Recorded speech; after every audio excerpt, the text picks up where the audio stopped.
Selamat datang di Sibinuang Channel. Terima kasih sudah mampir. Mari kita lanjutkan novel SK. Bagian 2161. Selamat mendengarkan. Setelah melintasi Demon Ridge, Beanie dan timnya tidak lagi menghadapi kejutan. Beberapa hari kemudian, mereka tiba di Sole, sebuah kota tingkat kedua dari The Spirit Chage.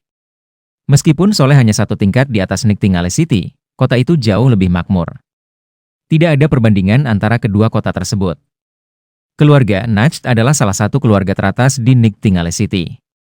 Namun, di Sole, keluarga Nacht tidak ada apa-apanya, bahkan tidak tergolong keluarga kelas menengah. Setelah mereka memasuki Sole, David bisa dengan jelas melihat bahwa kemakmuran di sana tidak dapat dibandingkan dengan Nightingale City. Tuan David, apa rencanamu selanjutnya? Tanya Beanie. Saat mereka mendekati Sole, Beanie mencari alasan untuk pergi ke kereta David. Pertama, dia ingin menanyakan rencana David, dan kedua, dia khawatir David akan pergi diam-diam seperti sebelumnya. Ini adalah kesempatan langka baginya untuk bergantung pada seseorang yang begitu kuat, jadi dia harus memanfaatkan kesempatan ini. Jika kali ini dia membiarkan David pergi lagi, dia khawatir tidak akan ada kesempatan untuk bertemu lagi. Setelah Beanie menjual Beast Crystal, dia akan kembali ke Nightingale City. Sementara itu, orang besar seperti David mungkin tidak akan pernah kembali ke Nightingale City lagi dalam hidupnya. Saya tidak punya rencana untuk saat ini, jadi saya akan mengikuti arus saja. Saya akan bersenang-senang di Sole, lalu melanjutkan ke kota-kota tingkat pertama. Setelah itu, mungkin saya akan pergi ke kota utama untuk melihat-lihat. Tidak setiap hari saya datang ke The Spirit Chage, jadi saya harus menikmatinya sepenuhnya sebelum kembali, jawab David.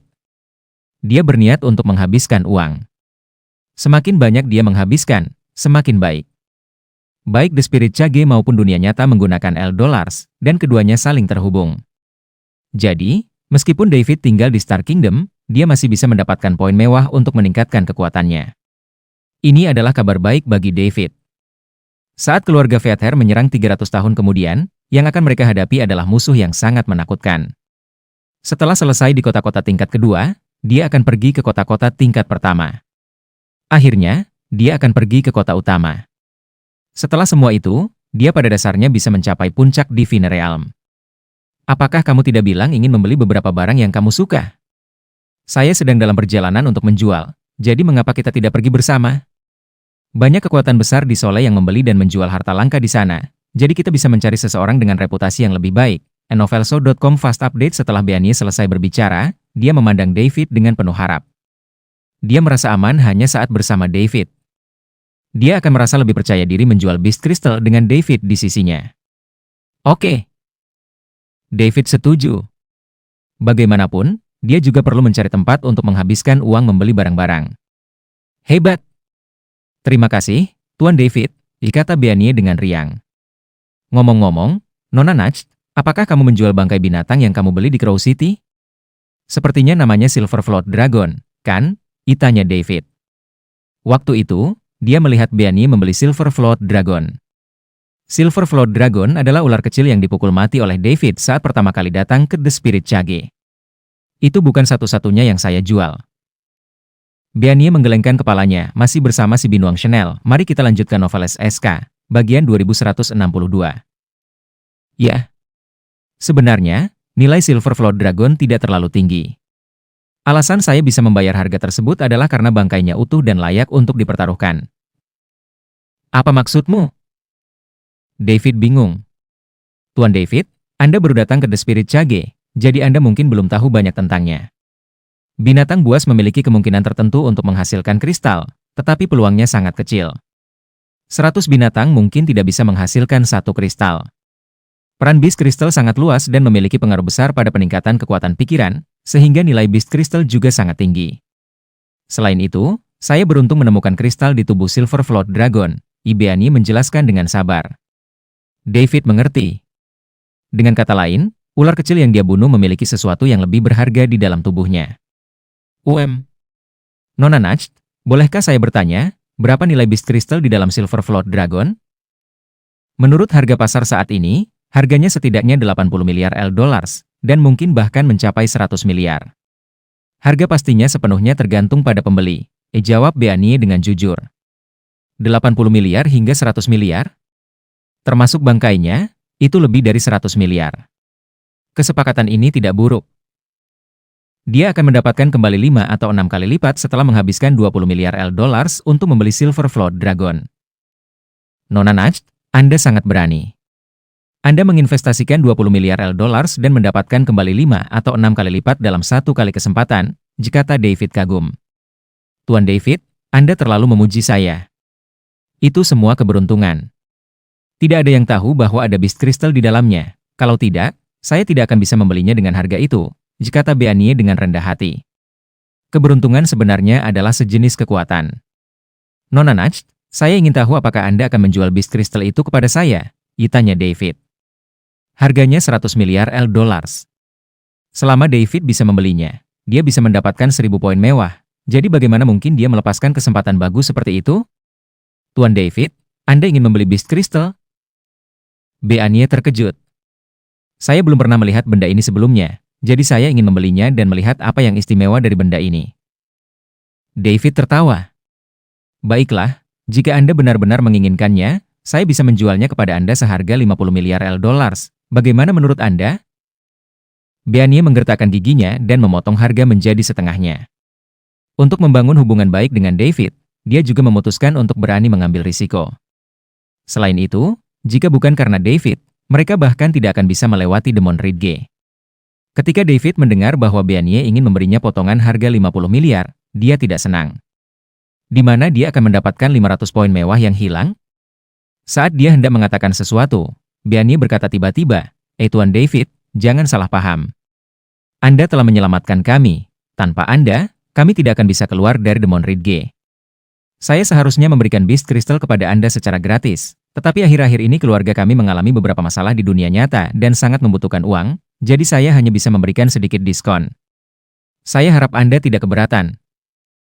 Setelah berbicara, Beanie dengan hati-hati mengamati David, khawatir dia akan marah.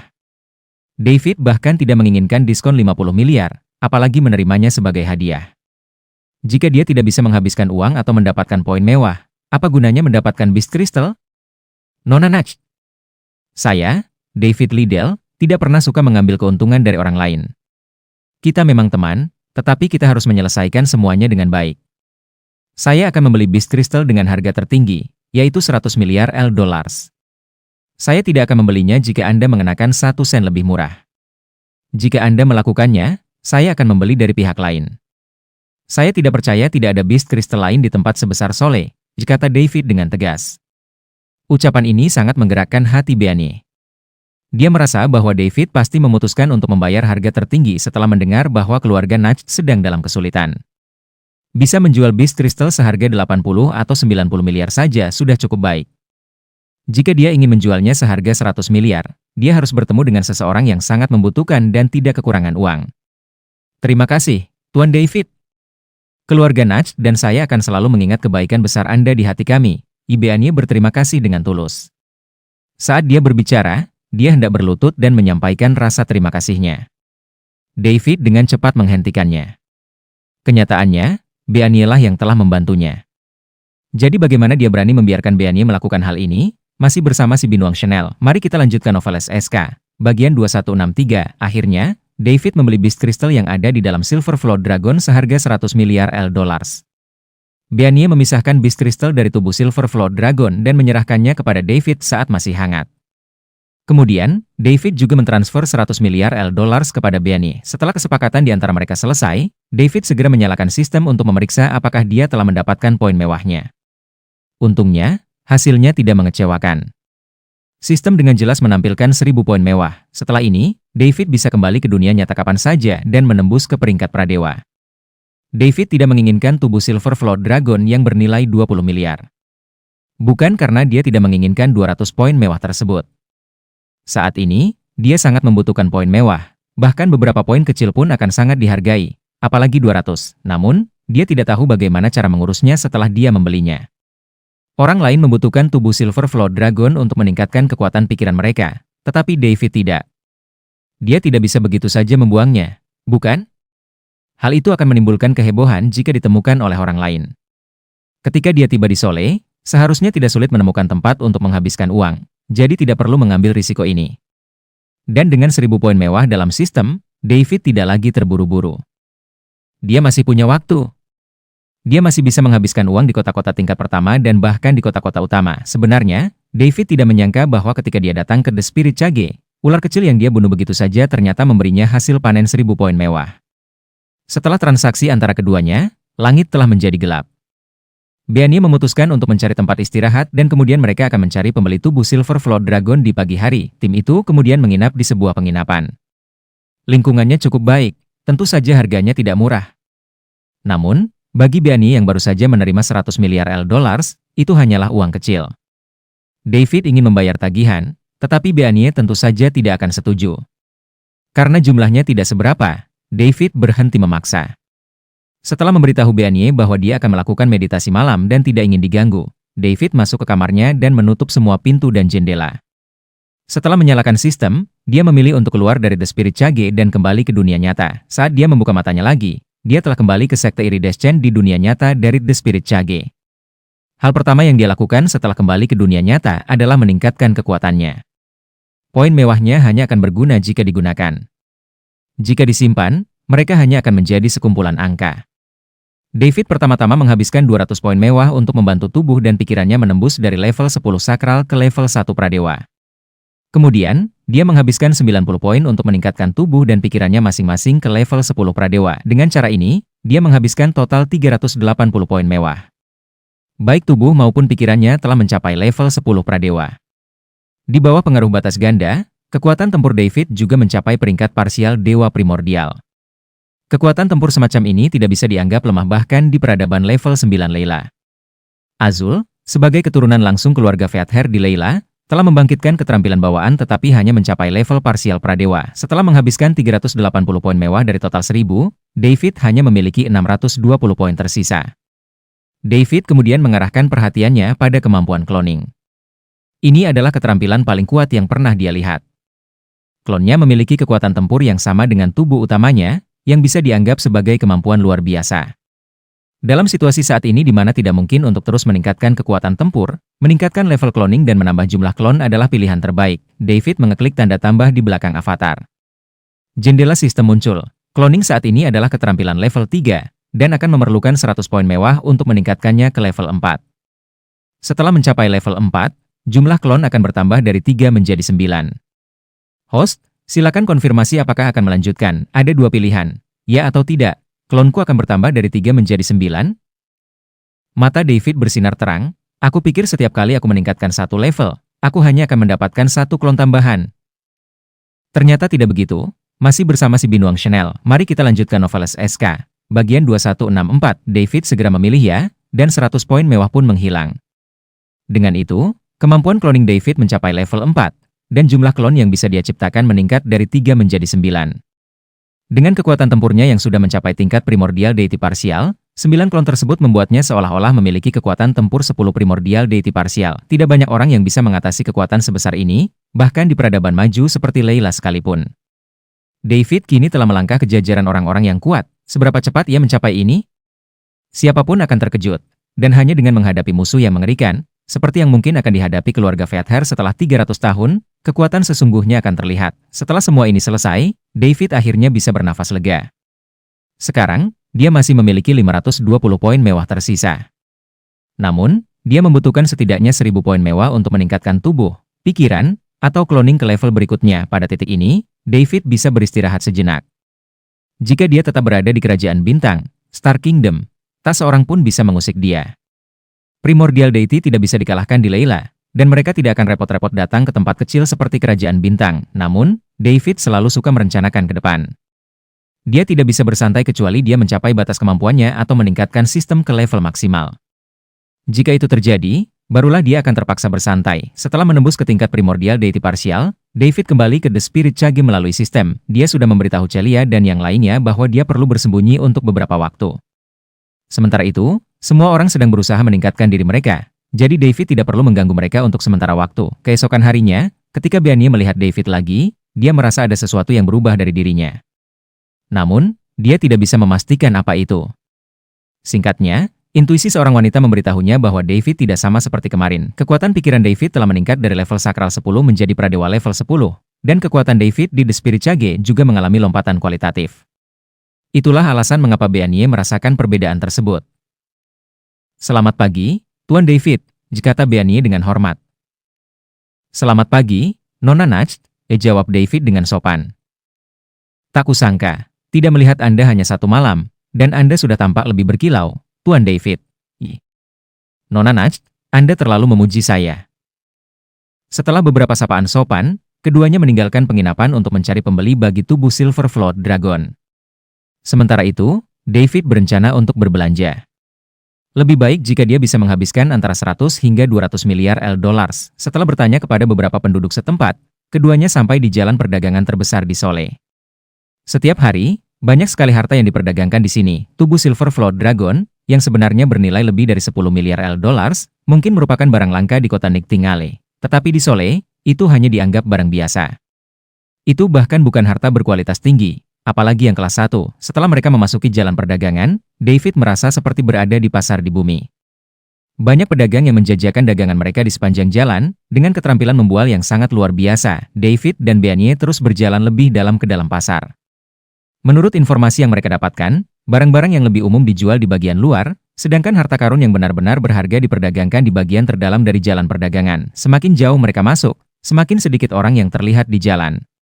Tak lama kemudian, jalan yang tadinya ramai mulai sunyi, masih bersama si Binuang Chanel. Mari kita lanjutkan novel SK. Bagian 2165, David dan Beanie melangkah ke bagian terdalam dari jalan perdagangan. Orang-orang yang datang ke sini semuanya menggunakan kereta mewah. Di kedua sisi jalan, terdapat toko-toko yang menjual dan membeli berbagai harta karun. Beberapa kereta terlihat diparkir di depan pintu masuk toko-toko tersebut, tampaknya untuk melakukan transaksi. Target mereka kali ini adalah sebuah toko bernama Paviliun Harta Karun. Kereta-kereta yang berlalu lalang di sekitarnya menambah kesibukan di area tersebut. Beanie juga membawa kereta yang berisi tubuh naga banjir perak. Untuk binatang sekelas naga banjir perak, tubuhnya tidak akan membusuk dengan cepat bahkan setelah mati, apalagi mengeluarkan bau tidak sedap. Tak lama kemudian, mereka melihat sebuah toko besar dengan tulisan Paviliun Harta Karun di depannya. Ini tampaknya adalah tempat yang mereka cari. Beanie memerintahkan kereta mereka untuk berhenti di depan Paviliun Harta Karun. Lalu, mereka berdua masuk ke dalam melalui gerbang utama dan melangkah ke aula utama. Begitu mereka memasuki toko, sesuatu melesat keluar dari bagian terdalam toko dengan kecepatan luar biasa. Bahkan dengan kekuatan Beanie, dia hanya bisa melihat bayangan hitam kecil yang melintas cepat. Ketika sosok kecil itu hendak melarikan diri dari Paviliun Harta Karun, pintu tiba-tiba tertutup rapat. Boom! Aduh! Sosok tersebut menabrak pintu dan terpental kembali, mendarat tepat di samping David dan Beanie. Keduanya langsung melihat sosok tersebut dengan seksama. Ternyata, sosok itu adalah seorang gadis kecil berusia sekitar 7 atau 8 tahun. Dia sangat lucu, terlihat seperti boneka porselen, dengan senyum di wajahnya yang merona, seolah-olah dia keluar dari sebuah lukisan. Namun, tubuhnya sedikit kotor. Dia duduk di lantai sambil menutupi dahinya dengan tangan, menunjukkan ekspresi kesakitan. Tampaknya benturan tadi cukup menyakitkan baginya. Pada saat itu, lampu di aula Paviliun Harta Karun menyala. Kemudian, terdengar suara yang berkata dengan geram, "Ya anak nakal, akhirnya aku menangkapmu." Lebih dari selusin penjaga berlari keluar dari ruangan samping dan segera mengelilingi gadis kecil itu, serta David dan Beanie. Sebelum David dan Beanie bisa memahami apa yang sedang terjadi, mereka sudah dikepung. Akhirnya, seorang pria parubaya masuk ke dalam aula, dan para penjaga otomatis membuka jalan untuknya. Saat pria itu melihat David dan Beanie, dia terkejut sesaat. Ketika dia melihat aura luar biasa yang mengelilingi mereka, dia bertanya dengan sopan, "Siapa kalian berdua?" "Apakah Anda pemilik Paviliun Harta Karun?" tanya Beanie kembali. "Benar. Nama saya Thor Rivers, pemilik Paviliun Harta Karun." "Boleh saya tahu siapa kalian?" "Halo, Tuan Rivers, kami kesini untuk menjual." "Oh, pelanggan rupanya. Maaf atas ketidaksopanan saya," kata Thor dengan nada meminta maaf. "Tuan Rivers, apa yang terjadi di sini?" Beanie bertanya penasaran. "Oh, kalian tidak tahu. Anak kecil ini adalah pencuri terkenal di jalan perdagangan ini.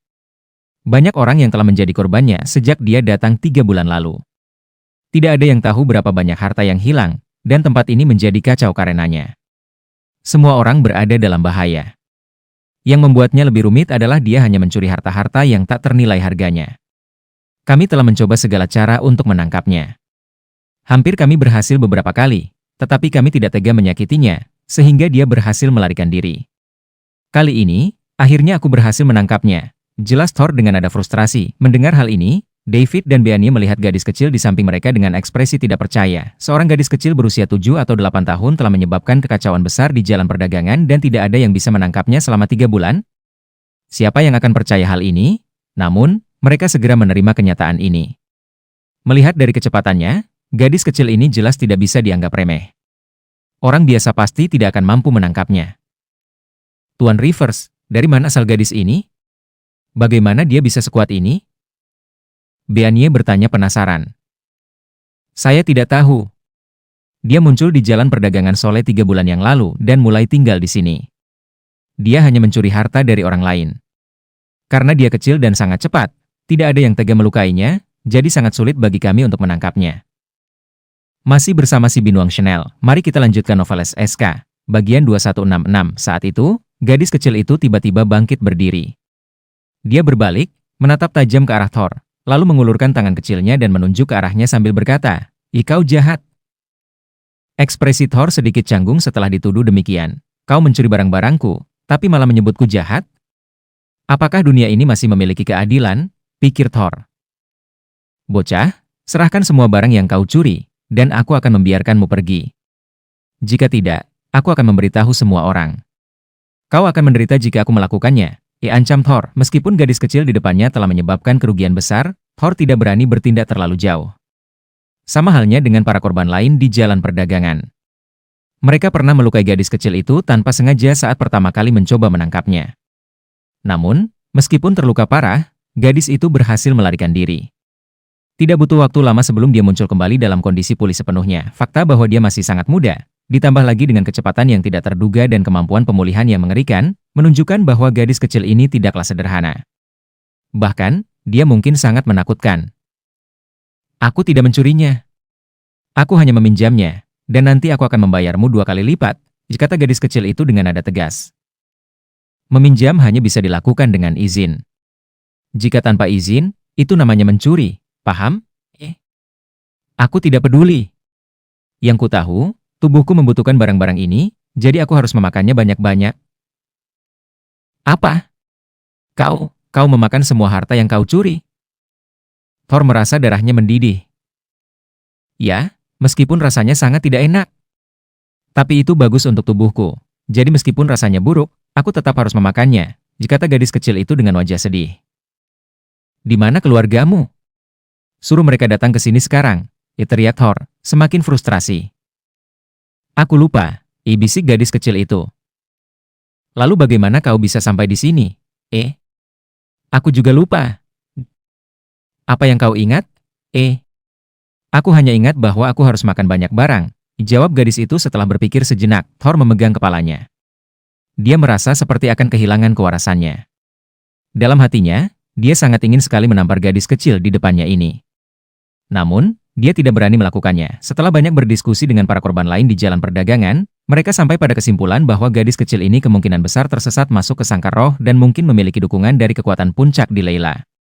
Tidak ada yang bisa melukai atau membunuhnya dalam kondisi seperti ini. Oleh karena itu, satu-satunya solusi adalah menjaga barang-barang mereka dengan hati-hati dan menunggu keluarganya datang suatu hari untuk mengambil gadis ini, serta meminta ganti rugi atas harta yang dicuri. David memandangi gadis kecil itu dengan penasaran. Dia juga ingin tahu siapa sebenarnya gadis ini dan bagaimana dia bisa begitu kuat di usia yang masih sangat muda. Tiba-tiba, hidung gadis kecil itu bergerak, dan dia menghirup udara dalam-dalam. Wajahnya berubah menjadi ekspresi rileks, seolah-olah mencium sesuatu yang disukainya. Lalu, dia berbalik menghadap David, menatapnya seolah menemukan sesuatu yang menarik. Kemudian, dia berlari dan memeluk erat kaki David, sambil berkata dengan penuh kenikmatan, Tuan, baumu sangat enak." Sementara itu, David berdiri diam dengan ekspresi bingung di wajahnya. Dia tahu dirinya populer di kalangan wanita, tapi tidak sampai membuatnya menarik perhatian anak kecil dan orang tua juga. Bukan? Masih bersama si Binuang Chanel. Mari kita lanjutkan novel SK, bagian 2167, 3 bulan yang lalu, di daerah terpencil peradaban level 9 Layla.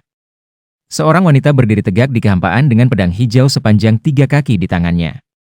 Dia mengenakan mahkota di kepalanya dan baju zirah ketat yang menonjolkan sosok tubuhnya yang menggoda. Pada saat yang sama, ada tatapan agresif di wajahnya yang menakjubkan.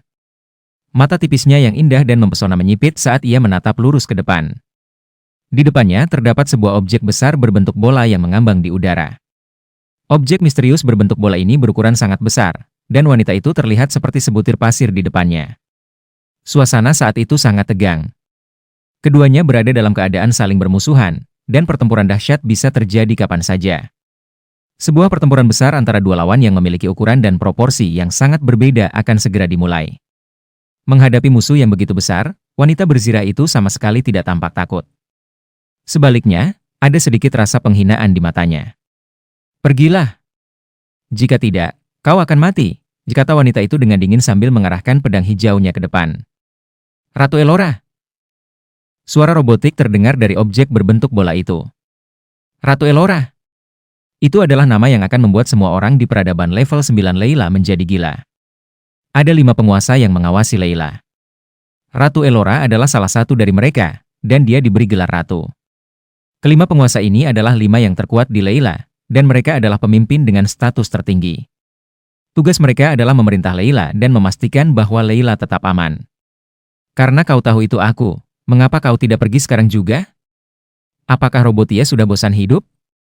Atau apakah kalian ingin mengulang sejarah? Aku tidak akan segan-segan kali ini," kata Elora lagi dengan dingin. "Robotia. Mereka adalah penguasa dari peradaban level 9 lainnya. Mereka memiliki kehidupan, tetapi tidak memiliki daging dan darah. Tubuh mereka terbuat dari berbagai bahan berharga di alam semesta, sehingga mereka merupakan ras yang sangat aneh dan unik. Cara Robotia menciptakan kehidupan juga berbeda dari manusia dan banyak ras lainnya yang memiliki daging dan darah. Sederhananya, Robotia memiliki otak induk yang terus membelah menjadi individu-individu independen lainnya. Individu-individu independen ini akan memiliki pikiran mereka sendiri, tetapi tidak memiliki tubuh. Ketika mereka masuk ke tubuh yang dibuat oleh Robotia, mereka bisa bergerak bebas dan menjadi anggota Robotia yang utuh. Objek berbentuk bola di depan Ratu Elora dibangun oleh anggota Robotia yang tak terhitung jumlahnya. Mereka bisa dirakit menjadi berbagai bentuk sesuka hati dan mencapai bentuk sempurna ini. "Elora, aku datang ke sini hari ini hanya untuk melihat apakah kau, salah satu dari 5 penguasa Layla, masih seberani dulu. Sepertinya pertempuran saat itu tidak cukup menyakitimu. Seharusnya aku langsung menuju sarangmu dan menghancurkan otak indukmu sejak awal untuk menyelamatkanmu dari berpikir berlebihan dan terus-menerus ingin menyerang orang lain. Ras yang bertentangan dengan alam seperti kalian, Robotia, seharusnya tidak ada di dunia ini," kata Elora dengan penghinaan. Seolah-olah Robotia tidak berarti apa-apa baginya. Padahal, Robotia memiliki keunggulan tersendiri. Mereka tidak lemah karena mereka bisa menjadi penguasa peradaban level 9. Selama mereka memiliki cukup bahan, Robotia bisa memproduksi anggota dalam jumlah besar dan memperluas kekuatan mereka sendiri. Ini adalah ras yang telah mengembangkan teknologi eksternal mereka hingga ke puncak. Namun, pada saat yang sama, kelemahan mereka juga sangat jelas. Yaitu, mereka sangat kekurangan potensi. Pencapaian masa depan seorang anggota Robotia akan ditentukan oleh bahan yang digunakan untuk membuat tubuhnya. Mereka tidak seperti manusia, ras yang memiliki daging dan darah. Bagi manusia, semakin besar ambisi mereka, semakin besar mimpi mereka, dan semakin besar potensi mereka. Kemungkinan bagi manusia tidak terbatas. Betapa sombongnya. "Elora, hari ini aku akan membuatmu tahu bahwa kami, Robotia, tidak hanya ingin ada di dunia ini tetapi juga menjadi penguasa dan menguasai seluruh alam semesta." Suara marah terdengar. Jelas, kata-kata Elora memicu sesuatu dalam diri mereka. Namun, makhluk-makhluk ini tidak memiliki daging dan darah, sehingga mereka juga tidak memiliki saraf. Benarkah? Siapa yang dipukuli begitu parah sehingga mereka tidak berani keluar dari rumah mereka saat itu? Siapa yang harus menundukkan kepala dan meminta maaf kepada kami? Siapa yang akhirnya harus memohon kepada kami untuk menyelamatkan mereka? Masih bersama si Binuang Channel, mari kita lanjutkan novel SK, bagian 2168. Itu dulu. Sekarang adalah masa kini. Kami, Robotia, tidak berdiam diri selama bertahun-tahun ini. Kami pasti akan mengejutkanmu. Aku dengar Robotia telah menemukan zat khusus yang bisa diekstrak untuk menciptakan tubuh LV6 yang mampu menahan serangan dari penguasa tanpa menderita kerusakan. Sepertinya itu benar. Kalian Leilan benar-benar punya informasi yang baik. Tentu saja. Apakah kau pikir Layla bisa bertahan selama bertahun-tahun di alam semesta tanpa beberapa sumber kekuatan yang kuat? Elora, jika kau tahu ini, maka kau juga harus mengerti bahwa Layla tidak memiliki kesempatan untuk menang kali ini. Dan kau, Elora, hanyalah permulaan. Segera, kami akan memusnahkan Layla dan sepenuhnya menduduki tempat ini. Jika kalian ingin menyerang dan menduduki Layla, tanyakan dulu pada pedang di tanganku apakah dia setuju. Setelah Elora selesai berbicara, dia mengayunkan pedang hijau sepanjang 3 kaki di tangannya. Cahaya pedang segera melintasi jarak di antara mereka dan muncul di depan objek berbentuk bola, seolah-olah akan membelahnya. Kau keras kepala sekali. Setelah objek berbentuk bola itu berkata, ia meledak dan pecah menjadi beberapa bagian, berubah menjadi banyak objek kecil yang bisa bergerak bebas. Pada saat yang sama, mereka juga menghindari cahaya pedang dengan sempurna. Meskipun ada beberapa kerusakan pada robot-robot di tengah, itu hampir tidak berarti dibandingkan dengan jumlah besar Robotia. Pergi ke neraka. Elora menggertakkan giginya dan mendengus dingin. Kemudian, dia menyerang sendirian dengan pedangnya. Bentuk bola itu berubah menjadi aliran robot kecil yang padat dan tak terhitung jumlahnya. Masing-masing memiliki angka di atasnya. Yang terbanyak adalah LV1, lalu LV2. Semakin tinggi levelnya, semakin sedikit jumlahnya. Di antara mereka, jumlah bot LV5 sangat sedikit. Adapun LV6 yang disebutkan Elora, mereka belum muncul, jadi mungkin masih tersembunyi. Angka-angka tersebut mewakili hierarki Robotia. Semakin tinggi levelnya, semakin besar kekuatannya. Jika dibandingkan dengan manusia, LV1 setara dengan Star Realm, LV2 dengan Universe Realm, LV3 dengan Eternal Realm, LV4 dengan Saint Realm, LV5 dengan Divine Realm, dan LV6 akan berada di Overlord Realm yang melampaui Divine Realm. Elora memegang pedang hijau sepanjang 3 kaki dan menerjang di antara Robotia yang padat. Dengan setiap ayunan pedangnya, 100.000 atau lebih Robotia berubah menjadi debu. LV1 dan LV4 tidak terlalu berbeda di hadapan seorang penguasa. Artinya, hanya kekuatan LV5 yang setara dengan manusia di Divine Realm yang akan sedikit berperan atau bahkan berusaha menghindari serangan Elora pada saat-saat kritis untuk memastikan keselamatan mereka. Selain itu, ini hanya terjadi jika penguasa tidak menargetkan mereka. Kalau tidak, seorang LV5 hanya akan mencari kematian di hadapan seorang penguasa. Dari penampilannya, pertempuran ini sama sekali bukan berada dalam level yang sama. Meskipun jumlah Robotia tak terhitung, siapa lawan mereka? Ratu Elora adalah salah satu dari 5 penguasa Layla dan seorang penguasa yang melampaui Divine Realm. Mereka tidak akan menang hanya dengan jumlah. Robotia di level ini hanya mencari kematian, tak peduli berapa banyak dari mereka yang ada masih bersama si Binuang Chanel. Mari kita lanjutkan novel SK, bagian 2169, waktu berlalu dengan lambat, dan pertempuran menjadi berat sebelah. Robotia sama sekali tidak bisa mendekati Elora. Bahkan serangan super dan penghancuran diri yang tak terhitung jumlahnya berhasil diblokir oleh energi Overlord miliknya. Serangan Elora mulai meningkat, dan setiap serangan akan menghancurkan puluhan juta Robotia. Ditambah lagi, seorang Overlord memiliki energi yang tak terbatas, sehingga Elora tidak perlu khawatir kelelahan. Dengan ini, Elora bisa membunuh sebanyak mungkin Robotia. Setelah beberapa saat, tiba-tiba sebuah sosok mendekati Elora dengan cepat. Energi Overlord miliknya sepertinya tidak bertahan kali ini. Sosok ini menembus blokade energi Elora dan muncul di depannya. Elora sudah bersiap menghadapi perubahan mendadak ini. Sekarang setelah Robotia mengakui bahwa mereka bisa berhasil menciptakan LV6 yang kekuatan tempurnya setara dengan Overlord, bagaimana mungkin dia lengah? Saat lawan tiba di depannya, Elora mengayunkan pedangnya yang sudah siap sejak lama. Ding! Namun, lawan tersebut tidak hanya memblokir serangannya sepenuhnya tetapi juga menangkap pedangnya. Elora mengerutkan alisnya. Apakah mereka benar-benar telah menghasilkan mesin LV6? Dia merasa sedikit menyesal karena tidak melakukan segala upaya untuk menghancurkan otak induk Robotia. Mereka memang menang saat itu, tetapi menghancurkan otak induk Robotia tidaklah mudah. Jika tidak, mereka sudah melakukannya sejak lama. Sebagai eksistensi paling penting dari Robotia, otak induk adalah kunci kelangsungan hidup Robotia. Kekuatan dan bentuknya selalu menjadi misteri, dan itu juga dilindungi oleh banyak petarung Robotia yang kuat. Oleh karena itu, sangat sulit untuk membunuh otak induk tersebut. Setelah banyak pertimbangan, 5 penguasa Layla bersama-sama memutuskan untuk menerima permintaan maaf Robotia. Elora menatap sosok di depannya yang berhasil menangkap serangannya sepenuhnya. Meskipun memiliki bentuk manusia, itu sama sekali bukan manusia. 2 mata memenuhi hampir setengah bagian kecil kepalanya. Lalu, di tangannya bukan 5 jari, tetapi 3. Dengan 3 jari itulah ia menangkap pedang Elora. Elora ingin menarik kembali pedangnya, tetapi itu digenggam dengan kuat oleh lawannya. Apakah ini LV6? Apakah ini tubuh asli atau tubuh yang berevolusi? Atau apakah ini tubuh lengkap? Ratu Elora, kau akan menjadi Overlord pertama yang mati di tanganku. Apakah kau pikir kau punya kekuatan untuk melakukan itu? Elora tersenyum meremehkan. Pada saat yang sama, dia berkata dalam hati, Overlord Inferno. Api muncul dari dalam tubuh Elora dan dengan cepat menyebar ke permukaan tubuhnya. Seluruh tubuh Elora terbakar oleh api. Lalu, boom! Api itu menyebar langsung ke sekelilingnya, membakar hebat di kehampaan. Ini bukan api biasa, tetapi Overlord Inferno yang dapat membakar segalanya. Apakah mereka Robotia LV1 atau LV4? Mereka akan mati saat menyentuhnya, sedangkan tubuh LV5 akan meleleh saat kontak, menyebabkan cedera serius.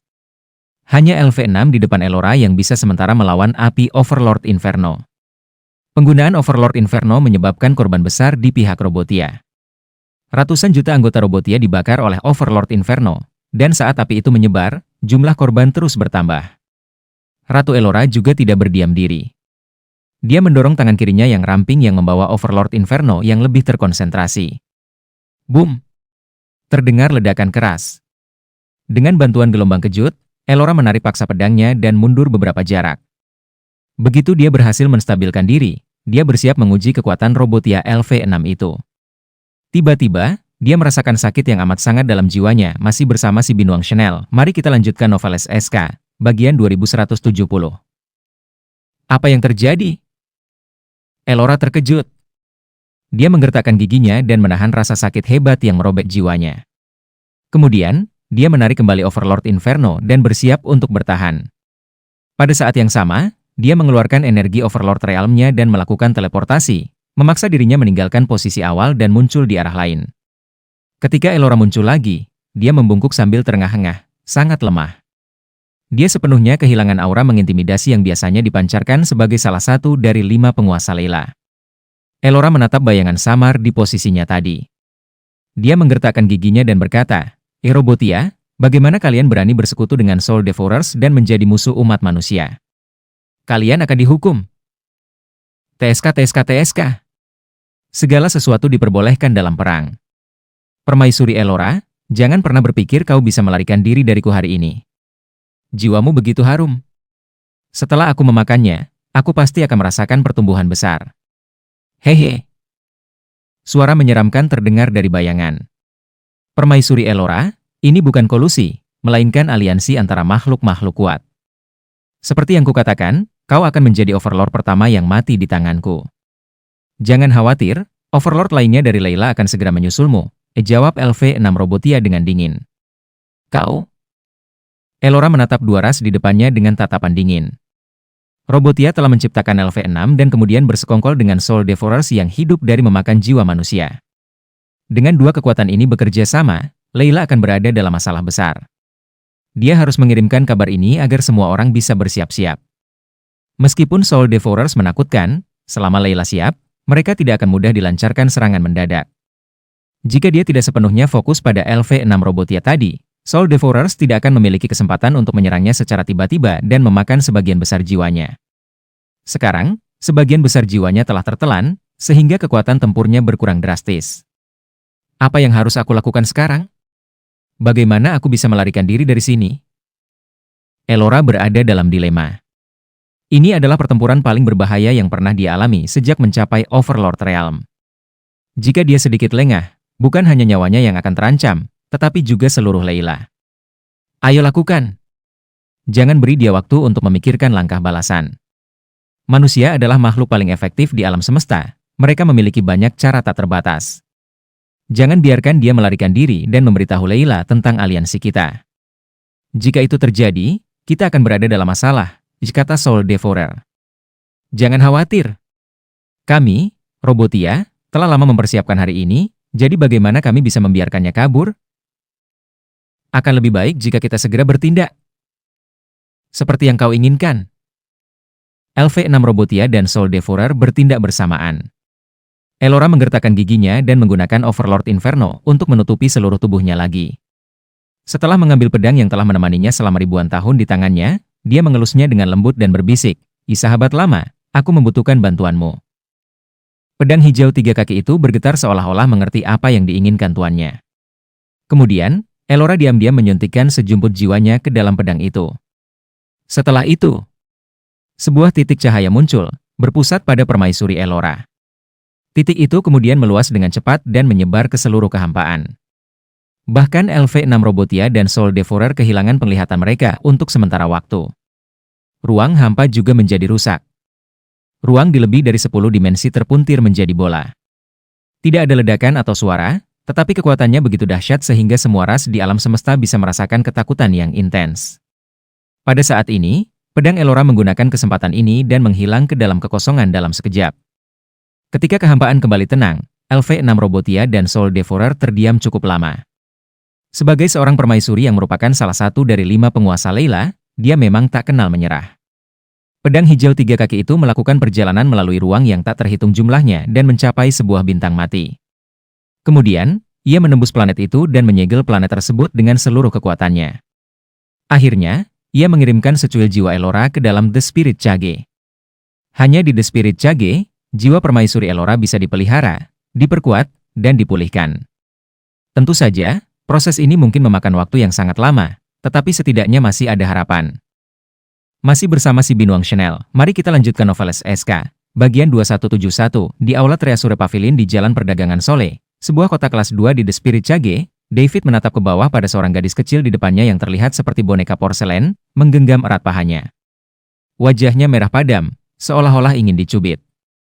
Pada akhirnya, David tidak bisa menahan diri. Dia membungkuk, mengulurkan tangan, dan mencubit pipi merah kecil gadis itu. Bukannya menolak, gadis kecil itu malah mendongak dan menggosokkan wajahnya ke tangan David. Sambil melakukan itu, dia menghela napas dengan suara puas. Ini terasa sangat nyaman. David tertawa geli melihat tingkah gadis kecil itu dan bertanya dengan senyum. Gadis kecil, siapa namamu? Gadis kecil itu menggelengkan kepalanya dan berkata dengan nada sedih. Tuan, aku benar-benar lupa semuanya. Ketika aku membuka mataku, aku menemukan diriku terbaring di tempat yang aneh dan aku tidak bisa mengingat apapun. Aku tidak tahu mengapa aku ada di sini dan aku juga tidak tahu namaku. Kamu lupa di mana rumahmu? Ya. Gadis kecil itu mengangguk. Dia amnesia, pikir David. David telah mempelajari pengobatan tradisional secara sistematis dan cukup ahli dalam hal itu. Jadi, dia tahu bahwa amnesia bisa sangat serius. Gadis kecil, bolehkah aku memeriksa tubuhmu? Tanya David. Setelah dia mengucapkannya, dia merasa ada yang aneh dengan kalimat itu. Kenapa rasanya aneh saat aku mengatakannya? Sebelum dia bisa memikirkan apa masalahnya, gadis kecil itu menjawab tanpa ragu. Oke. Dia tampaknya tidak menunjukkan perlawanan ketika berbicara dengan David.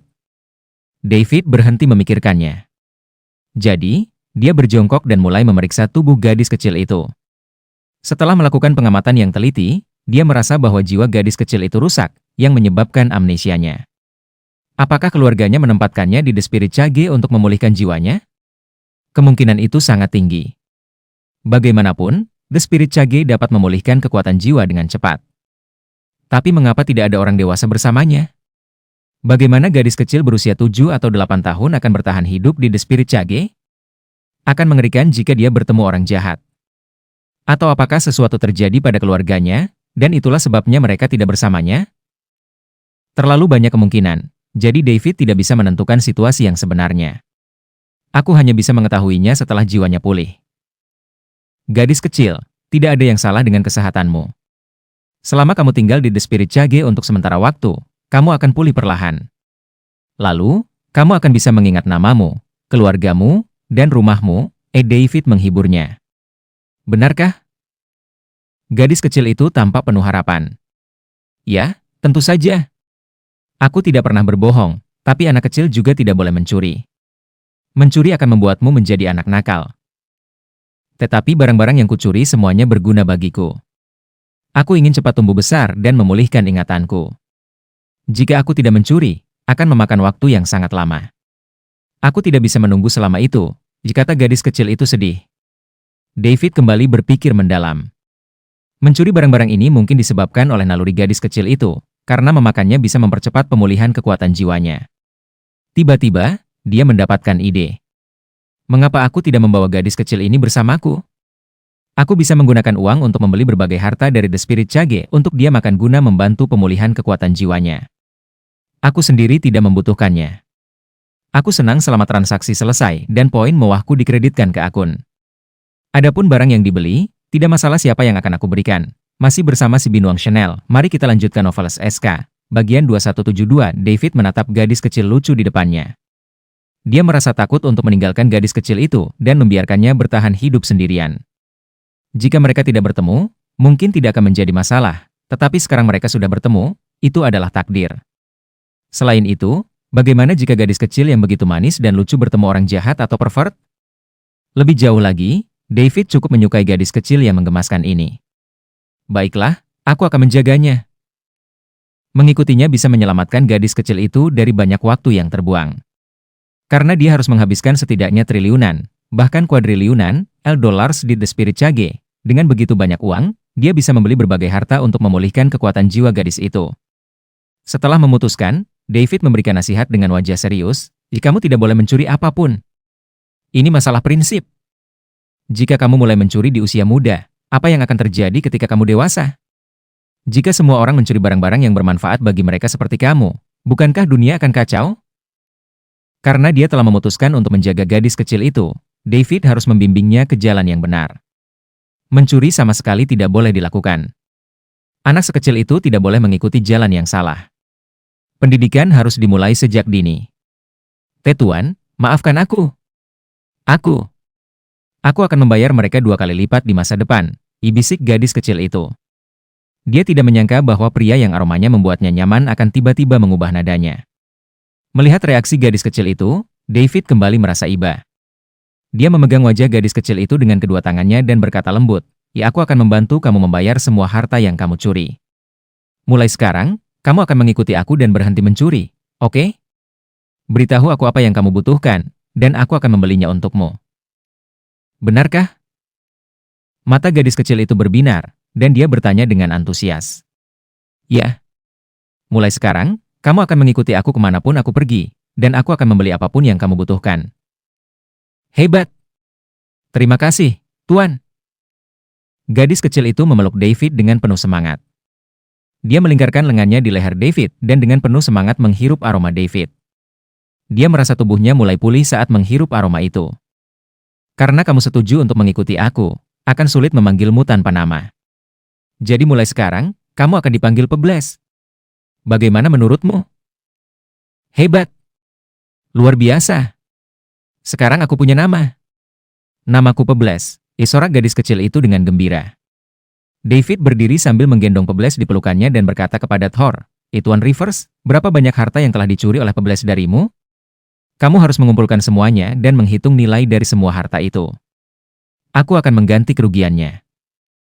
Thor, Beanie, dan para penjaga di sekitarnya menatap David dengan tidak percaya. Apakah dia benar-benar akan membayar hutang gadis kecil ini? Mereka baru saja bertemu. Dalam 3 bulan, jumlah barang yang dicuri oleh Pebles pasti sangat besar. Tidak peduli seberapa kaya kamu, bukan seperti ini cara menghabiskan uang. Apakah dia berpikir uang jatuh dari langit? Thor tidak tahu harus menjawab apa untuk sesaat. Dia tidak tahu apakah David serius atau hanya bercanda. Jika dia memanggil semua orang dan ternyata hanya lelucon, dia akan mendapat teguran. Thor tidak langsung menjawab, tetapi bertanya, bolehkah aku tahu bagaimana aku bisa memanggil kalian berdua? Namaku David Liddell. Namaku Beanie Natch. Keduanya berbicara satu persatu. Tuan David dan Nona Natch.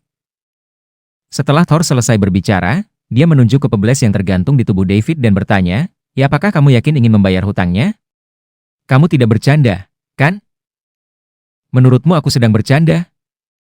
David balik bertanya, masih bersama si Binuang Chanel. Mari kita lanjutkan Noveles SK. Bagian 2173, Thor menatap David dengan serius. Dilihat dari penampilannya, dia tampak seperti putra dari keluarga kaya, bukan seseorang yang akan mengingkari janjinya. Oleh karena itu, dia pasti serius. Akhirnya, Thor memilih untuk mempercayai David dan mulai mengumpulkan orang-orang yang barang-barangnya telah dicuri oleh Pebles di jalan perdagangan. Begitu orang-orang mendengar bahwa mereka bisa mendapatkan kompensasi atas barang-barang mereka yang dicuri, mereka segera bergegas ke Treasure Pavilion. Semua orang merasa sedih ketika harta benda mereka dicuri. Pada saat yang sama, mereka merasa bahwa gadis kecil ini memiliki latar belakang yang kuat dan tidak berani berbuat terlalu banyak, sehingga mereka hanya bisa berharap suatu hari keluarganya akan datang untuk membayar apa yang telah dia lakukan. Namun, mereka tidak menyangka hari itu datang begitu cepat. Tak lama kemudian, sekitar 20 hingga 30 orang berkumpul di Treasure Pavilion. Orang-orang ini semua mengklaim bahwa harta benda mereka telah dicuri oleh pebelas. Namun, tidak ada yang bisa mengonfirmasi keabsahan klaim mereka. Pebelas telah memakan semua harta yang dicurinya untuk memulihkan kekuatan jiwanya. Master David, ini adalah semua pemilik harta yang dicuri oleh pebelas di jalan perdagangan. Mereka semua sudah di sini, kata Thor dengan sopan. Semua mata di aula tertuju pada David. Begitu mereka memasuki pintu, mereka melihat gadis kecil yang telah mencuri barang-barang mereka berada di pelukan seorang pemuda. Karena dia begitu dekat dengan gadis terkutuk itu, dia pasti keluarganya. Dilihat dari penampilan pihak lain dan temperamennya yang luar biasa, mereka benar. Latar belakang gadis kecil itu tidak sederhana. Untungnya, meskipun harta mereka dicuri, mereka tidak melakukan hal buruk pada gadis kecil itu. Mereka tidak menyakitinya sebelum memahami situasi sepenuhnya. Karena itu, ketika dia muncul lagi, mereka tidak melakukan hal yang buruk padanya. Jika tidak, mereka mungkin akan menghadapi masalah hari ini. David tidak bisa berbuat apa-apa tentang penolakan pebelas untuk turun darinya. Dia mencoba beberapa kali untuk melepaskan pebelas, tetapi dia selalu menolak.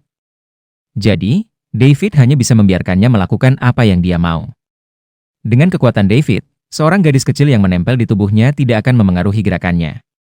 Melihat 20 atau 30 orang yang berkumpul di aula, David berkata, pertama-tama, saya ingin meminta maaf kepada semua orang atas nama pebelas. Anak-anak itu tidak tahu apa-apa. Dan ketika mereka melihat sesuatu yang mereka sukai, mereka mencoba mengambilnya dan kemudian menyebabkan masalah bagi semua orang. Kali ini, Emer Rivers memanggil kalian semua ke sini agar saya bisa mengganti kerugian kalian.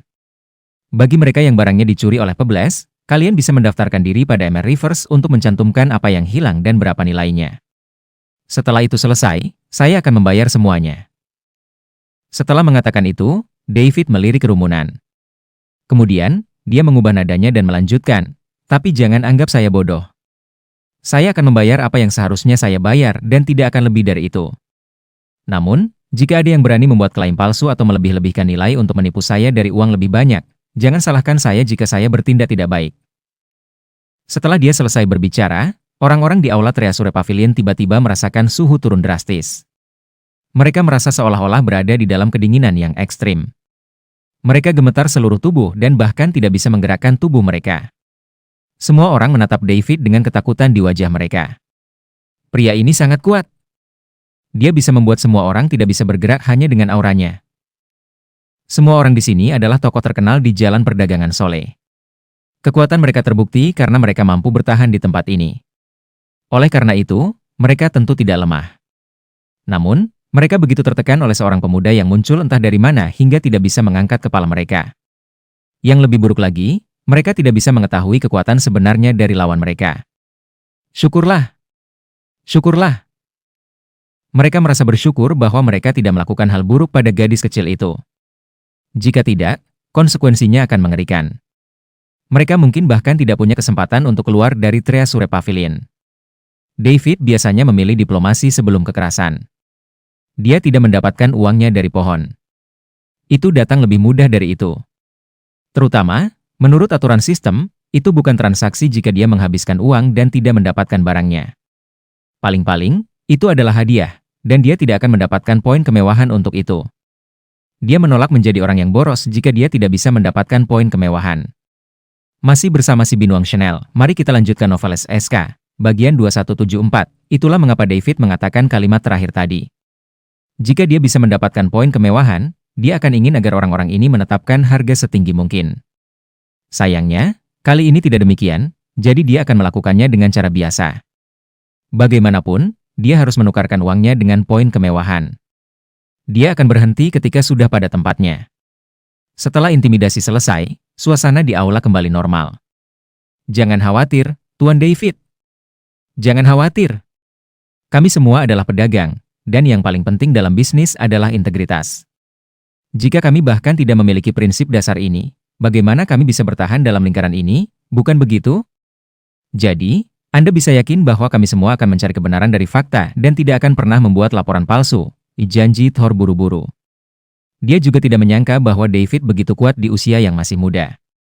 Jadi, dia dengan cepat berbicara untuk menyatakan sikapnya, Dan pada saat yang sama, dia ingin memberi kesan yang lebih dalam pada David agar bisa menguntungkan dirinya di masa depan.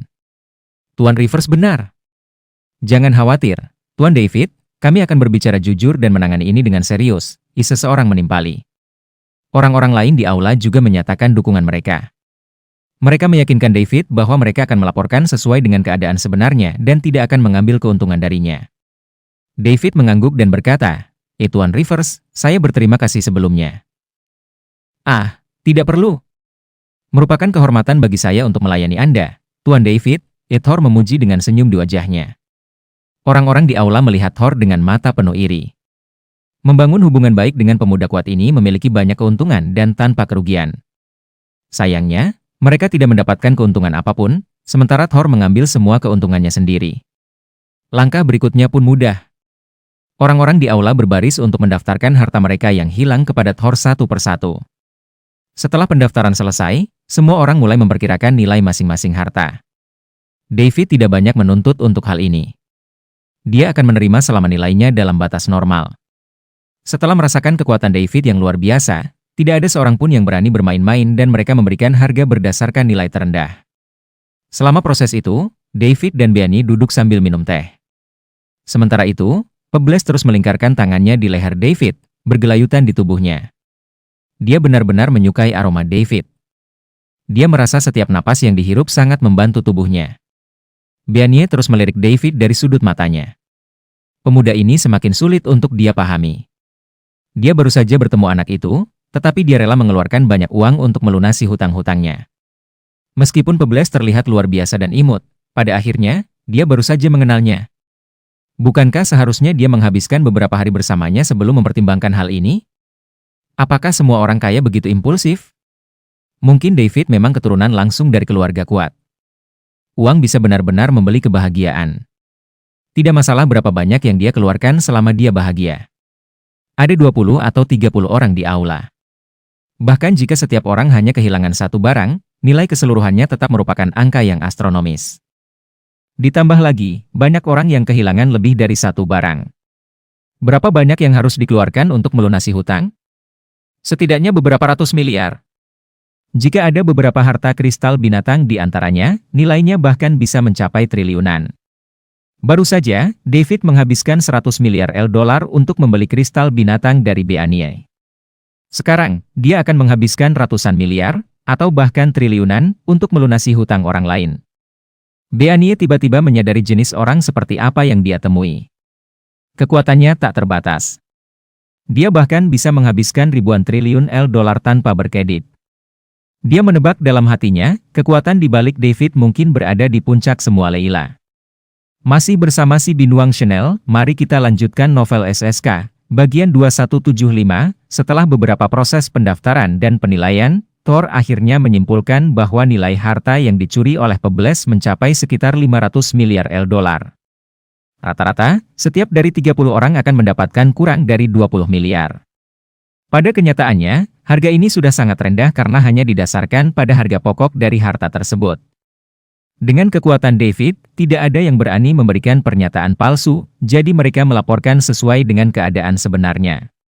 Dalam 3 bulan, Pebles telah mencuri banyak harta. Fakta yang paling menyakitkan adalah bahwa dia tidak tertarik pada harta biasa dan hanya mencuri yang berharga.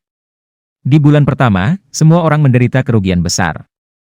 Bagaimanapun, itu adalah situasi yang tidak terduga, dan beberapa orang lengah. Setelah mengambil tindakan pencegahan, tingkat keberhasilan Pebles jauh lebih rendah. Namun, dia selalu bisa menemukan cara untuk mencuri harta tersebut. Orang tidak bisa tidak mengagumi kemampuan gadis kecil itu. Jika David tidak mengatakan kalimat terakhir dan sedikit menunjukkan kekuatannya, harga akhir setidaknya akan berlipat ganda, melebihi 1 triliun. Beberapa orang akan memberikan laporan palsu atau menaikkan harga untuk mencari keuntungan yang tidak sah. Namun, karena David telah menunjukkan auranya, semua orang takut dan tidak berani bermain-main. Baik di dunia nyata atau di dunia spirit Cage, kekuatan adalah hal yang paling penting. Yang kuat akan dihormati sementara yang lemah hanya bisa ditindas. David tidak diragukan lagi adalah salah satu yang kuat, sehingga dia akan dihormati oleh semua orang. Tidak ada yang berani mengambil keuntungan darinya. David tidak mengatakan apa-apa dan langsung mentransfer 500 miliar dolar kepada Thor sebelum memintanya untuk membagikan uang tersebut kepada semua orang. Setelah dia membagikan semua uang itu, Thor masih terlihat tak percaya. Sementara itu, semua orang menganggap ini wajar saja. Mereka berpikir bahwa David adalah keluarga pebeles, jadi hal ini tidak terlalu mengejutkan. Namun, Thor tahu bahwa David dan pebeles baru saja bertemu, namun dia menghabiskan 500 miliar dolar untuk melunasi hutang gadis kecil itu. Apakah ini cara seorang kaya bertindak? Pasti, orang biasa tidak akan pernah mengerti. Bahkan para pebisnis kelas atas yang sering mengunjungi jalan perdagangan di Seoul bukanlah orang biasa lagi, tetapi mereka tetap tidak bisa memahami maksud David. Setelah membayar 500 miliar dolar, David segera mengaktifkan sistemnya. Seperti yang dia duga, dia tidak mendapatkan poin kemewahan. Meskipun dia sudah mempersiapkan diri, hal itu tetap agak mengecewakan. Aku seharusnya mendapatkan 5.000 poin kemewahan. Jika saja aku bisa mendapatkannya, aku bisa melakukan terobosan lagi. Lalu, aku akan mencapai ranah kedua dari alam ilahi, primordial deity rang. Sayangnya, meskipun dia membayar dengan dolar, dia tidak mendapatkan apa-apa, sehingga tidak dianggap sebagai transaksi dan dia tidak bisa mendapatkan poin kemewahan. Terima kasih atas kedermawananmu, Tuan David. Ya. Terima kasih, Tuan David, karena telah mengganti kerugian kami. Saya pikir kerugian ini tidak akan pernah bisa dipulihkan. Saya sebenarnya sudah merelakannya. Bagaimanapun, dia masih anak-anak, jadi wajar saja dia membuat kesalahan kecil. Tapi saya tidak menyangka Anda begitu murah hati. Tuan Trullo benar. Semua orang bisa memahami bahwa anak-anak akan membuat kesalahan. Sejujurnya, kami punya banyak cara untuk menangkap putri pebeles, tapi kami benar-benar tidak tega karena dia sangat imut. Tepat sekali. Tepat sekali. Putri pebeles sangat imut dan kami semua sangat menyukainya, itulah mengapa kami tidak tega bertindak terlalu jauh dan hanya membiarkannya pergi. Semua bos itu pun menyampaikan rasa terima kasih mereka kepada David. Masih bersama si Binuang Chanel, mari kita lanjutkan novel SSK, bagian 2176. Pada saat yang sama, mereka secara tidak langsung menyebutkan bahwa mereka sebenarnya mampu menangkap gadis kecil ini, tetapi tidak melakukannya karena dia lucu dan mereka sangat menyukainya. Tentu saja, mereka hanya berbasa-basi. Sebagai pebisnis, mereka tidak akan menghentikan pengejaran harta yang dicuri hanya karena pencurinya imut. Mereka tidak berani karena takut akan latar belakang pebeles. Kini, mereka merasa beruntung di hati mereka. Untung saja mereka tidak menyakiti gadis kecil itu sejak awal, kalau tidak, mungkin nyawa mereka yang jadi taruhannya. Bagaimanapun, kekuatan David yang membuat para korban pencurian malah mulai berterima kasih pada pencurinya. Terima kasih atas kemurahan hatimu. Pebeles masih muda dan belum tahu banyak, sehingga dia telah merepotkan kalian semua. Saya ingin meminta maaf kepada semua yang hadir di sini sekali lagi. Saya, David Liddell, telah melihat tindakan kalian, mengingatnya, dan menerimanya. Jika kalian membutuhkan sesuatu di masa depan, kalian bisa datang padaku, dan saya tidak akan menolak selama itu dalam kemampuanku. Meskipun mereka tahu bahwa David hanya berbasa-basi, kata-katanya membuat semua orang merasa lega. David, yang dikenal sebagai orang kuat, memiliki sifat yang luar biasa, dengan kekuatan yang besar tetapi tidak arogan. Dia juga tidak menggunakan kekuatannya untuk menindas orang lain. Jika David menolak membayar ganti rugi mereka, mereka tidak bisa berbuat apa-apa. Kekuatan David sudah jelas, jadi apa yang bisa mereka lakukan? Mencari masalah dengannya berarti bunuh diri, kecuali untuk beberapa umpatan dalam hati, tidak ada yang bisa mereka lakukan. Mereka bahkan tidak berani menunjukkannya. Master David, Anda terlalu baik. Merupakan kehormatan bagi kami bahwa Putri Pebeles memilih barang-barang kami, bukan begitu? Tepat sekali. Ada begitu banyak pemilik bisnis di jalan perdagangan. Kenapa dia tidak mencuri dari orang lain, tapi dari kami? Saya rasa Putri Pebeles pasti sangat menyukai kami. Mata Putri Pebeles sangat tajam karena dia hanya mengambil barang-barang terbaik. Haha. Suasana menjadi sangat harmonis. Setelah beberapa kata basa-basi, semua orang pun berpamitan dan pergi. Meskipun mereka tidak menghasilkan uang, cukup baik bahwa mereka bisa memulihkan kerugian mereka. Dengan begitu, urusan Pebeles pun selesai. Sekarang giliran Beanie.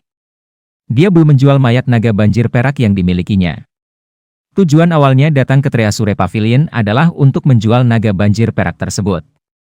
Namun, mereka tidak menyangka akan bertemu Pebles, sehingga waktu mereka tertunda. Miss Nat, urusanku sudah selesai. Bukankah kamu ingin berbisnis dengan Emer Rivers? Tanya David kepada Beanie. Setelah David berkata demikian, Beanie pun berkata kepada Thor, Emer Rivers, saya ingin menjual sesuatu kepadamu kali ini. Apa yang ingin kamu jual? Reputasiku di jalan perdagangan sudah dikenal semua orang, dan aku pasti akan memberimu harga yang wajar. Kamu tidak akan rugi. Thor menepuk dadanya dan berjanji Thor bisa tahu bahwa mereka berdua bukan dalam satu tim.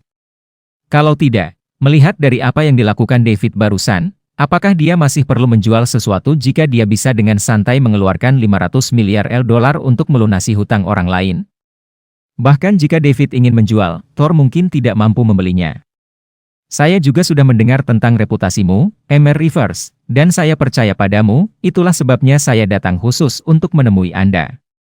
Kali ini, saya membawa mayat binatang buas dan ingin menjualnya padamu. Mayat binatang buas?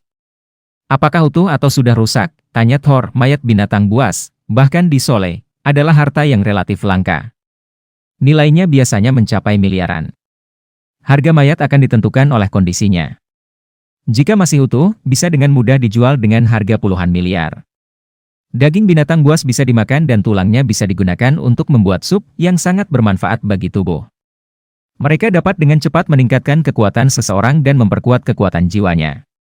Kulit binatang buas juga bisa dijadikan pakaian pelindung. Seluruh tubuhnya sangat berguna.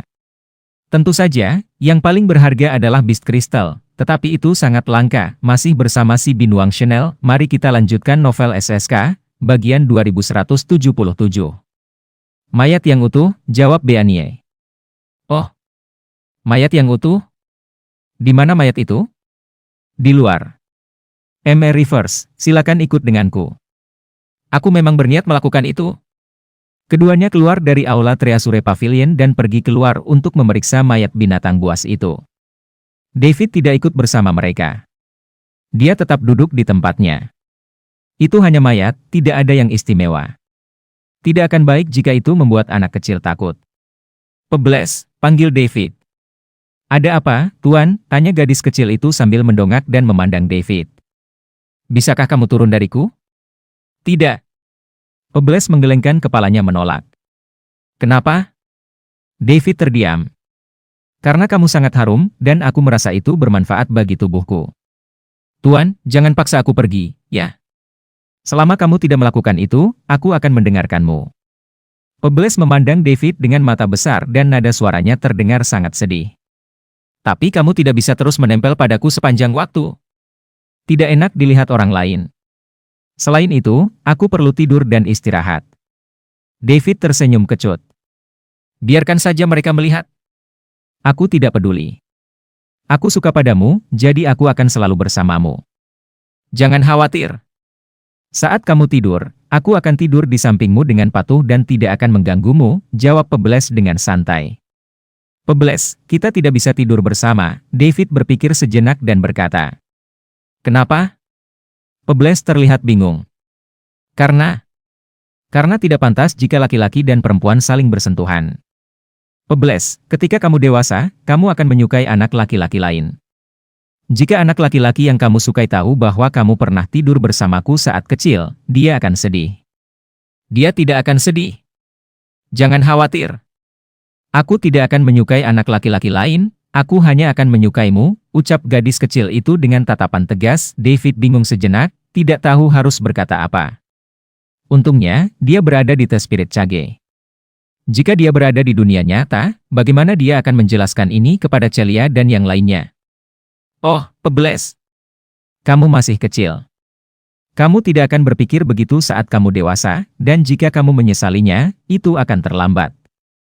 Aku tidak akan menyesalinya. Setelah gadis kecil itu selesai berbicara, dia terus memeluk leher David, menyandarkan kepalanya di pundak David, dan menghirup aroma David dengan rakus. Tak lama, Beanie dan Thor kembali. Mayat naga banjir perak itu masih utuh, jadi tidak banyak yang perlu diperiksa. Begitu mereka duduk, Thor langsung bertanya, Miss Nat, tubuh naga banjir perak ini sangat terawat dengan baik, dan cedera fatalnya tidak terlalu jelas. Jelas orang yang membunuh naga banjir perak ini sangat kuat dan tidak memberinya waktu untuk bereaksi. Saya penasaran, dari mana Anda mendapatkan mayat ini? Setelah berbicara, dia mengalihkan pandangannya kepada David yang berada di samping. Dia berpikir bahwa David adalah orang yang membunuh naga banjir perak itu. Mr. Rivers, saya membeli naga banjir perak ini dari seseorang. Menurut penjualnya, dia kebetulan bertemu dengan dua binatang buas yang bertarung, dan dia mendapatkan manfaat dari pertarungan itu, jawab Beanie. Dia pasti berbohong. Tidak mungkin mendapatkan tubuh yang utuh dari pertarungan dua binatang dengan level yang sama. Jika naga banjir perak adalah yang lebih lemah, ia akan menjadi makanan, dan orang itu tidak akan pernah mendapatkan kesempatan untuk memanfaatkan keadaan. Selain itu, ada jejak tangan manusia yang jelas di kepala naga banjir perak ini, dan itu adalah cedera fatalnya, Thor memberikan pendapatnya. Kami juga merasa itu tidak mungkin, tapi itulah yang dia katakan.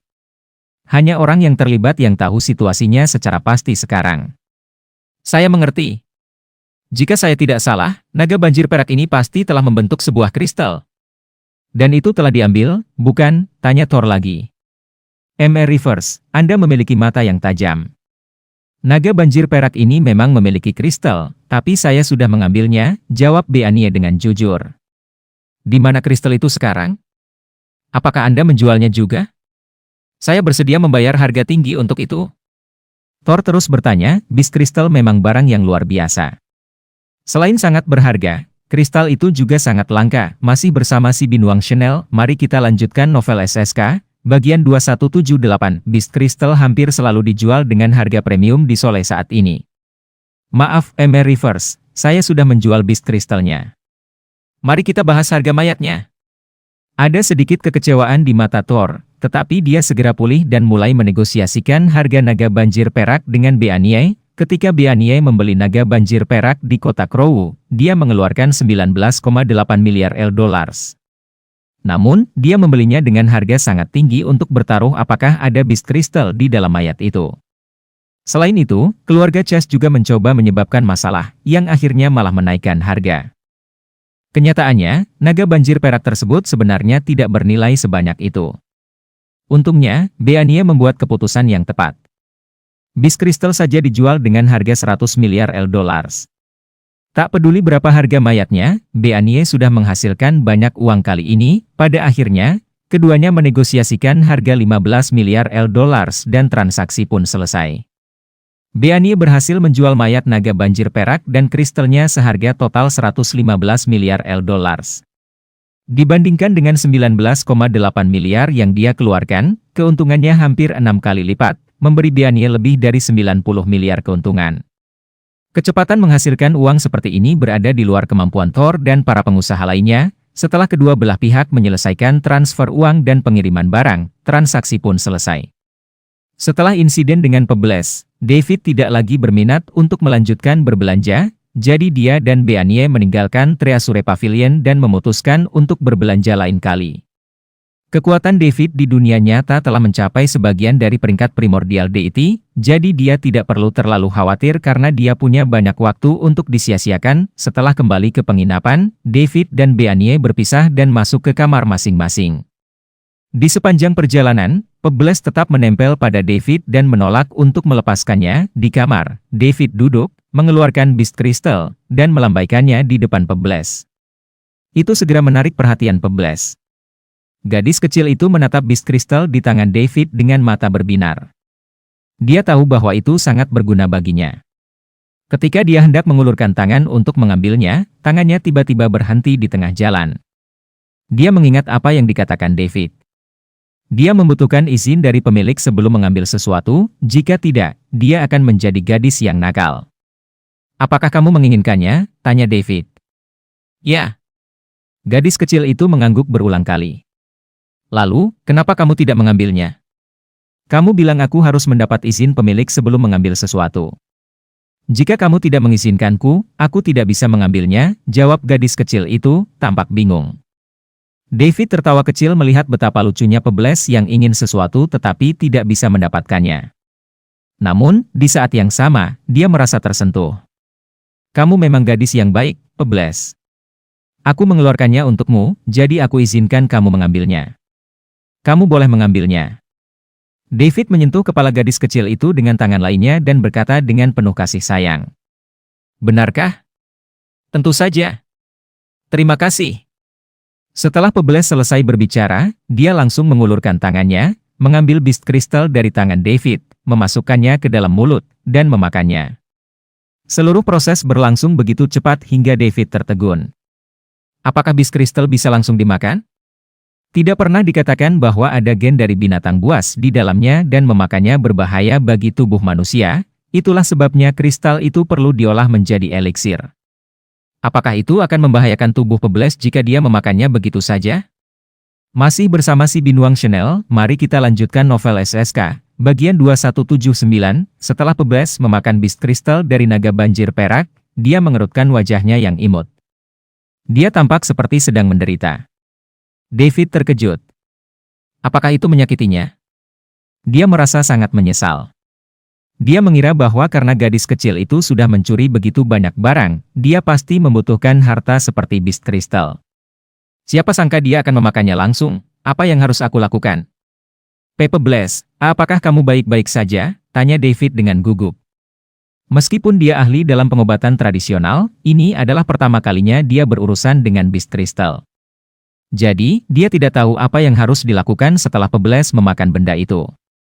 Sir, aku baik-baik saja. Hanya saja makanan yang kamu berikan sangat menjijikkan, keluh Pebles, kembali normal. Jijik? Apa kamu tidak merasa sakit? Tidak, aku merasa baik-baik saja. Setelah memakannya, aku merasa tubuhku sudah pulih banyak, tetapi rasanya sangat menjijikkan. Bahkan lebih buruk daripada barang-barang yang aku curi. Tapi selama itu baik untuk tubuhku, aku akan memaksakan diri untuk memakannya meski rasanya sangat buruk. Gadis kecil itu tampak sangat bertekad. David terdiam sejenak. Kemudian, dia memeriksa gadis kecil itu dengan seksama. Setelah memastikan bahwa dia benar-benar baik-baik saja, dia bisa merasa tenang. Pebles, apakah kamu memakan semua barang yang kamu curi? Ya. Aku sudah memakannya semua. Pebles mengangguk. Siapa yang mengajarkanmu melakukan ini? Aku tidak tahu. Aku hanya berpikir bahwa aku harus memakannya, jadi aku melakukannya. Apakah kamu merasa tidak enak? Tidak. Aku merasa enak, tetapi rasanya tidak enak. Mereka cukup menjijikkan, kata Pebles dengan ekspresi bingung. David merasa penasaran. Tubuh gadis kecil itu terlalu istimewa. Seperti yang kita semua tahu, Beast Crystal tidak bisa dimakan langsung, jika tidak, itu akan menyebabkan kerusakan besar pada tubuh. Beast Crystal perlu diolah terlebih dahulu sebelum bisa dimakan. Ini bisa dengan cepat meningkatkan kekuatan seseorang, yaitu, memperkuat kekuatan pikiran seseorang. Namun, setelah Pebles memakannya, dia baik-baik saja, dan dia bahkan merasa enak. Betapa anehnya, pada saat yang sama, David juga menghela napas. 100 miliar dolar hilang hanya dalam satu gigitan. Selain itu, barang-barang yang diganti sebelumnya, gadis kecil ini telah memakan barang-barang senilai total 600 miliar dolar, dan ini hanya ketika dia tidak punya pilihan selain mencuri. Jika ada cukup pasokan, dia bahkan bisa dengan mudah memakan barang-barang senilai 6 triliun dolar. Dia seperti gua yang mengonsumsi emas atau makhluk yang menelan emas. Beruntung dia bertemu dengan David. Siapa yang bisa menanggung biayanya selain David? Dari 600 miliar yang dimakan Pebles, David tidak mendapatkan poin mewah untuk 500 miliar darinya, yang membuat David sedikit sedih. Di masa depan, keduanya bisa bekerja sama lebih banyak. David akan mengeluarkan uang untuk membeli harta dan mendapatkan poin mewah, sementara Pebles bisa memakan harta yang dibeli. Mereka masing-masing mendapatkan apa yang mereka butuhkan. Dia ingin melihat berapa banyak harta yang bisa dimakan gadis kecil itu. Pada akhirnya, mengonsumsi begitu banyak barang yang mengandung energi besar pasti akan berdampak padanya, bukan? Energi tidak bisa begitu saja menghilang, dan itu pasti tersimpan di dalam tubuh Pebles. Atau mungkin akan ada efek lain. Jika dia bisa mencerna barang-barang tersebut, pasti itu akan bermanfaat baginya. Jika tebakan David benar, gadis kecil itu pasti merasa ingin mengembalikan jiwanya yang rusak dengan secara naluriah ingin memakan harta yang baik untuk tubuhnya. Pebles, apakah kamu bisa makan ini terus-menerus? Tanya David. Tidak mungkin. Jika aku makan terlalu banyak, aku akan kekenyangan. Aku perlu mencerna semuanya sebelum bisa makan lagi. Misalnya, setelah memakan apa yang kamu berikan tadi, aku merasa sedikit kenyang dan tidak ingin makan lagi, jawab Pebbles. David mengerti sekarang. Harta yang dia makan akan membutuhkan waktu untuk dicerna dan memberi nutrisi pada kekuatan jiwanya. Masih bersama si Binuang Chanel, mari kita lanjutkan novel SK. Bagian 2180 dari aspek ini saja, bisa dilihat betapa luar biasanya Pebbles. Siapa yang berani memakan Beast Crystal secara langsung? Mereka mungkin sudah mati sebelum bisa memulihkan kekuatan jiwa mereka. Pebbles, jika kamu ingin makan di masa depan, katakan saja padaku, dan aku akan membelinya untukmu. Namun, jika kamu tidak bisa makan lagi, berhentilah. Kamu hanya boleh makan ketika kamu ingin makan, mengerti?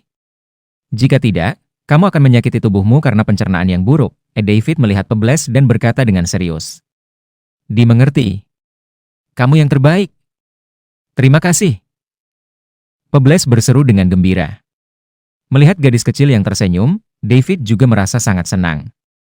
Dia juga tahu bahwa Pebbles mungkin bukan sosok yang sederhana.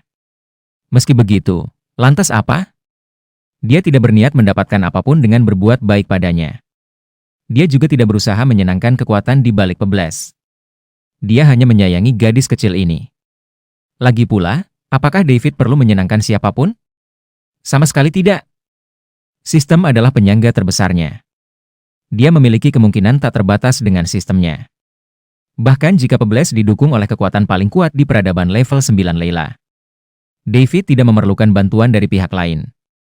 Selama dia bekerja sedikit lebih keras dan menghabiskan semua $L dalam sistem secepat mungkin, kekuatan di belakang Pebbles mungkin akan datang memohon bantuan padanya di suatu titik. Karena dia menyukai gadis kecil yang lucu dan cerdas bernama Pebbles dan memutuskan untuk menjaga dia di sisinya, David akan menganggap dirinya sebagai penyangga Pebbles alih-alih ingin mendapatkan sesuatu sebagai imbalan.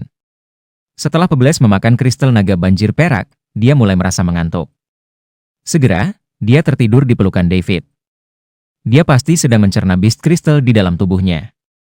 Namun, meskipun dia tertidur, gadis kecil itu masih enggan melepaskan David. Tangannya erat melingkar di lehernya saat dia tidur di pelukannya. David awalnya ingin menunggu gadis kecil itu tertidur dan kemudian pergi dengan tenang ke kamar lain. Namun, begitu David melepaskan tangannya darinya, gadis kecil itu langsung terbangun.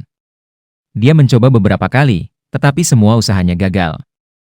Akhirnya, David tidak punya pilihan selain memeluknya agar sementara bisa tidur. Beberapa hari berikutnya, David membeli banyak harta dari jalan perdagangan Sole dengan Beanie di sampingnya. Sambil mendapatkan poin mewah, dia juga bersiap-siap untuk makanan bagi gadis kecil itu. Pebbles hanya membutuhkan 2 hari untuk mencerna Beast Crystal senilai ratusan miliar. Sekarang, dia mulai meminta makanan lagi. Jadi, akan baik untuk selalu memiliki sedikit makanan cadangan. Saat David menghabiskan uangnya untuk berbelanja di The Spirit Cage. Di dalam alam semesta yang dalam, sebuah cahaya biru tiba di sudut kecil peradaban level 9 Layla. Ini adalah wilayah pengaruh keluarga Feather. Meskipun keluarga Feather bukan kekuatan teratas di Layla, kekuatannya tidak lemah, jadi mereka setidaknya termasuk kelas menengah atas. Wilayah yang mereka kendalikan sangat luas dan mereka menguasai puluhan galaksi. Cahaya biru yang baru saja muncul segera ditangkap oleh kekuatan misterius dan menghilang. Seorang pria parubaya sedang menikmati layanan khusus dari beberapa kecantikan bertelinga runcing dengan mata tertutup di sebuah ruangan mewah. Kecantikan bertelinga runcing itu menakjubkan. Kecuali untuk telinga runcing mereka hampir tidak dapat dibedakan dari manusia. Namun, mereka jauh lebih cantik daripada wanita manusia. Salah satu dari mereka setara dengan wanita manusia yang paling cantik. Mereka adalah elf, salah satu dari banyak ras di alam semesta. Elf adalah ras yang sangat terkenal di peradaban level 9 Layla. Wanita elf sangat cantik, dan mereka memiliki cara yang sangat unik untuk menghibur orang lain. Kecuali untuk ras yang tidak memiliki tubuh seperti Robotias, semua pria dari ras lain sangat menyukai elf. Terima kasih sudah bersama si Binuang Chanel, jangan lupa mampir pada bagian selanjutnya, novel SK, dan novel lainnya.